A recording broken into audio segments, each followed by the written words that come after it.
হাসপাতালের আইসিইউ এর বেডে শুয়ে আরফানের প্রতিটি মুহূর্ত যেন এক একটা অসহ্য যন্ত্রণার নামান্তর।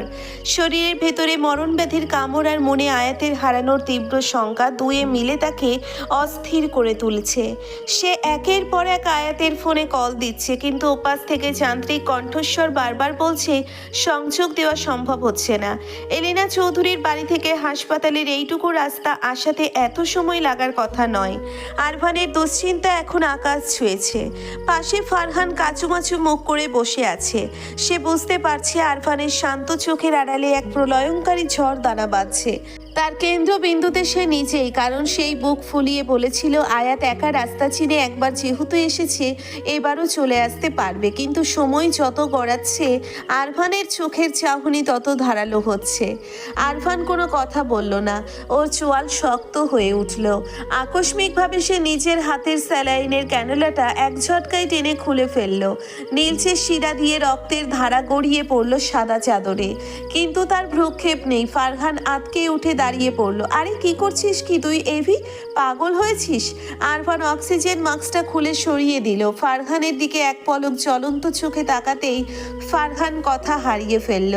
আরফান উঠে দাঁড়িয়ে তার কালো শার্টটা কোনো মতে গায়ে জড়িয়ে গটগট করে আইসিইউ থেকে বেরিয়ে গেল। ফারহানও দিশেহারা হয়ে তার পিছু ছুটল। মাঝপথে নার্স আর ওয়ার্ড বয় তাকে আটকাতে চাইলেও আরফান কারো কথা শুনল না। তার মাথায় তখন একটাই চিন্তা, তার পাগলিটা কোথায় আছে। গাড়ির কাছে আসতেই ফারহান আরফানের পথ আগলে দাঁড়ালো। এভি প্লিজ, এই শরীরে তুই গাড়ি চালাবি না, আমি চালাচ্ছি, তুই পাশে বস। আরফান এবারও কথা শুনল না। তার জেদি হাত স্টিয়ারিং আঁকড়ে ধরল। অগত্যা ফারহান তথস্থ হয়ে তার পাশের সিটে বসে পড়ল। আরফানের প্রতিটি নিঃশ্বাসে তখন ভয়ের শীতল স্রোত। রাস্তার চারপাশে নিস্তব্ধতায় ঘেরা, দুপাশে সারিবদ্ধ গাছের ঘন জঙ্গল, তার মাঝে শুধু ছিছি পোকা আর নাম না জানা পাখির কিচির মিচির শব্দের প্রতিধ্বনি। আয়াত তপ্ত রাস্তায় হাঁটছে, কিন্তু এই দীর্ঘ পথ যেন শেষ হওয়ার নয়। মাঝে মাঝে দু একটা গাড়ি পাশ দিয়ে শোষো করে চলে যাচ্ছে। সে কয়েকবার লিফট চাইলেও কেউ গাড়ি থামালো না। আয়াতের মনে হচ্ছে আরফানের ওই চওড়া বুকের আশ্রয়ে একবার মাথা লুকোতে পারলে বোধহয় মনের এই রক্তক্ষরণটা কিছুটা কমতো। আরফানের সেই মায়া চড়ানো শান্ত মুখটা বারে বারে তার চোখের সামনে ভেসে উঠছে। হঠাৎ একটি গাড়িকে ও গতি কমিয়ে আসতে দেখে আয়াত মরিয়া হয়ে হাত নাড়ল। গাড়িটি তার সামনে এসে সশব্দে ব্রেক কষল। আয়াত গাড়ির কাছের উপর টোকা দিয়ে ব্যাকুল হয়ে বলল, প্লিজ হেল্প মি, আমার হাজব্যান্ড হসপিটালে, আই নিড লিফট, প্লিজ আমাকে সাহায্য করুন। গাড়ির লক খুলে যাওয়ার শব্দ হতেই আয়াত এক দীর্ঘ স্বস্তির নিঃশ্বাস ফেলে গাড়িতে উঠে বসলো। যদিও সে জানি না এই নিঃশ্বাস কতক্ষণে। সিট বেল্টটা টানতে গিয়ে হঠাৎ সে পাথর হয়ে গেল।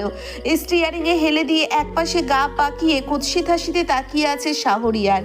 আয়াত চমকে উঠল। তার শরীর হিম হয়ে এলো। সে চোখ বন্ধ করে মনে মনে সৃষ্টিকর্তার কাছে সহস্র অভিযোগ জানালো। তার জীবনটা কি একটু স্থির হতে পারে না? কেন জীবনের সবচেয়ে বড় বিপদের দিনে সবচেয়ে বড় শত্রুটাকে এভাবে সামনে আসতে হবে?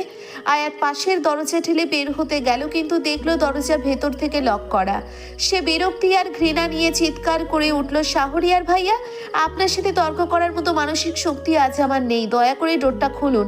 শাহরিয়ার ঠোঁট কামড়ে ধরে বাঁকা চোখে আয়াতের শরীরটা মেপে নিল। আচ্ছা আয়াত, আমাকে একটা কথা বলো তো, আরফান তো কয়েকদিনের যাত্রী মাত্র, ও তো ওপরের টিকিট কেটেই রেখেছে, তারপরও তুমি আরফান আরফান করে সারা রাত দিন কেন পাগল হও? কি দেখেছো ওর মধ্যে? ওর টাকা? মানে ও মরলে সব তোমার হবে এই লোভে? আয়াতের চোখ দিয়ে আগুনের ফুলকি বেরোলো। বাজে কথা বলবেন না, আরফানের কিচ্ছু হবে না, ও সেরে উঠবে, ফিরে আসবে আমার কাছে। শাহরিয়ার এবার অট্ট হাসিতে ফেটে পড়লো। সে গাড়িটা হঠাৎ হাইওয়ে থেকে সরিয়ে জঙ্গলের দিকে বাঁক নিল। চারপাশে নিঝুম হয়ে আসছে। আয়াত বুঝে ফেললো তার বিপদ কত গভীর। এখানে চিৎকার করলেও কোনো মানুষ আসবে না। আর তার প্রিয় আরফান আজ নিজেই জীবন মৃত্যুর সন্ধিক্ষণে।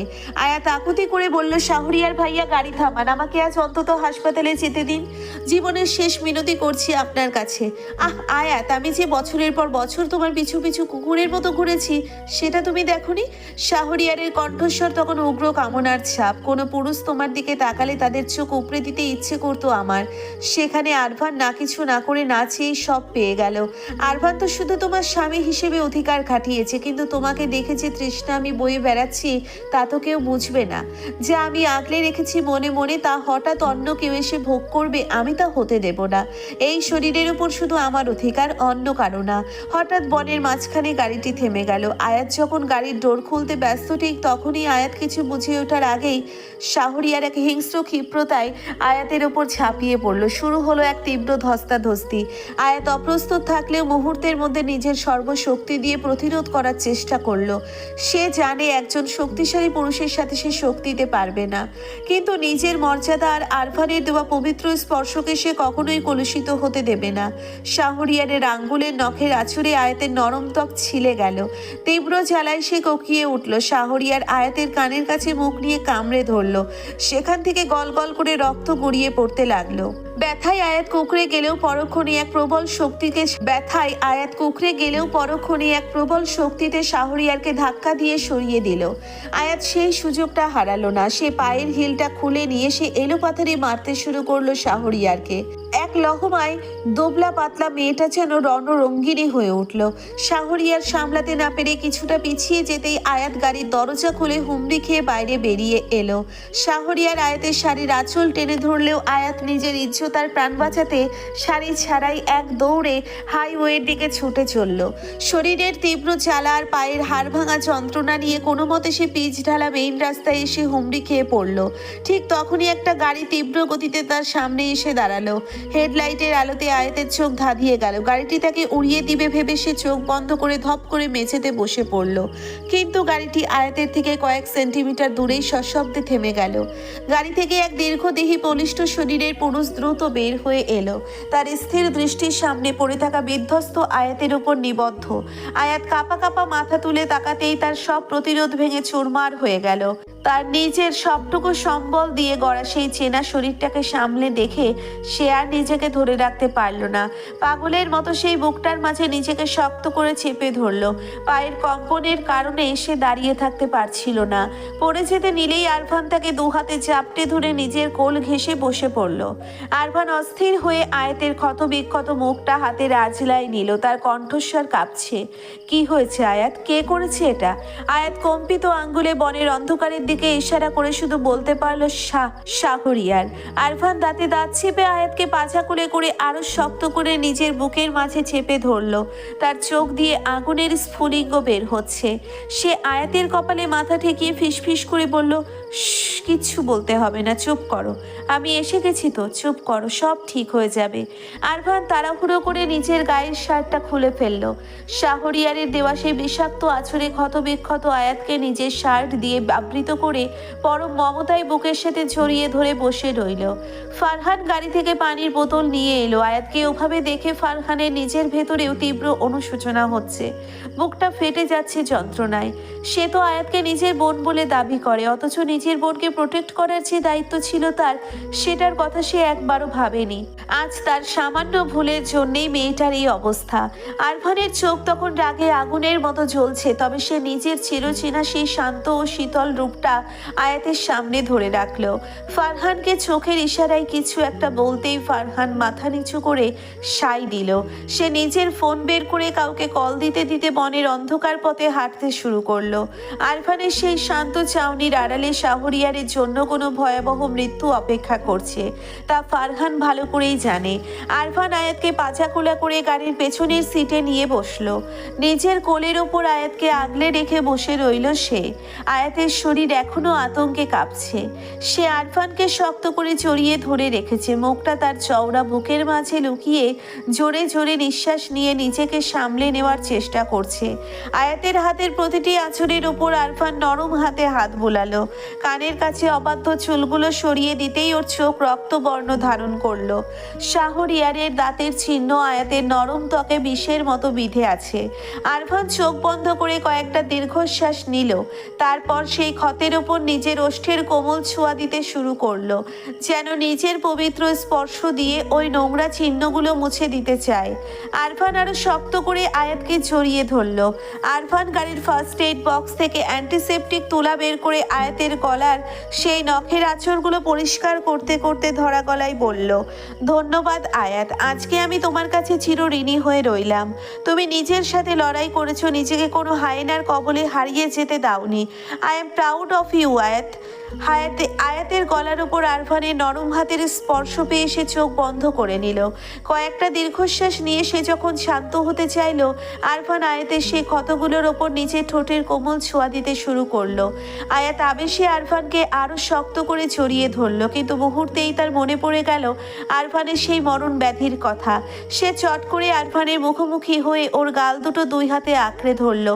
আরফান, আপনি এখানে কেন? আপনি না হসপিটালে ছিলেন? আপনি এই শরীর নিয়ে কেন এখানে আসলেন? আয়াতের কণ্ঠে তখন একরাশ উৎকণ্ঠা। সে আরফানের বুকের উপর হাত রেখে ব্যাকুল হয়ে খুঁজতে লাগলো ব্যথার উৎস। আপনার কি খুব কষ্ট হচ্ছে? কোথায় হচ্ছে আমাকে বলুন। এইখানে বুকে লাগছে কি খুব? আয়াত উন্মাদের মতো আরফানের বুকে হাত বোলাতে শুরু করলে আরফান আয়াতের হাত দুটো শক্ত করে ধরে নিজের বুকের সাথে চেপে ধরলো।